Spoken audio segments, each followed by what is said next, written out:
It's been a long time coming, and so where we're at is the SID has been approved and the funding sources have been approved by City Council, and we're at the stage of construction, and that will start more in earnest on Tuesday. On Monday, the contractor will start setting up traffic control and getting things organized to start working out there. And they plan to decommission the roadway, put in new drainage facilities, and then reconstruct the roadway in generally the same location as the existing roadway, but it will have improvements to it, and those improvements are curb and gutter and drainage facilities, as I mentioned before, so we can get the water off the road, and it'll be safer for motorists and bicyclists and users of the roadway. Not having the water and potentially ice on the roadway. And then it'll also include a sidewalk on one side on basically the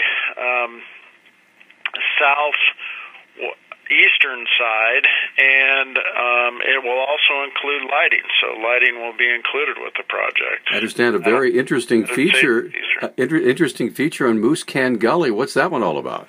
Well, the feature on Moose Can Gully is actually an undercrossing of the road. It's for both wildlife and pedestrians, hopefully not at the same time, but to have basically have a safe undercrossing to where kids that are walking to school or from school that choose to go that route will not have to cross a busy road in Hillview Way and can go underneath and still access and get to school safely. Okay, now, Kevin, how are folks going to be able to get to their homes in that area?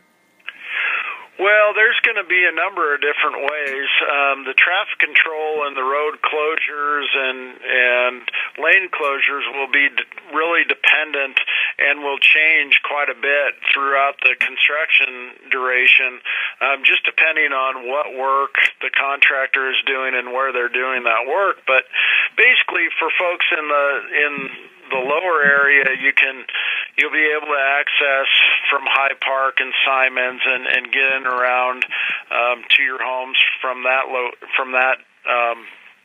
way, and then the folks on the upper part of the hill can get to and from their houses from either Clearview or 23rd or even Garrett and 55th. So there's a lot of different ways up that South Hill, and I think that we'll have detours in place that will make it fairly logical for people to be able to access their homes. Okay, now two more quick questions. How long will the project take, and how much will it cost?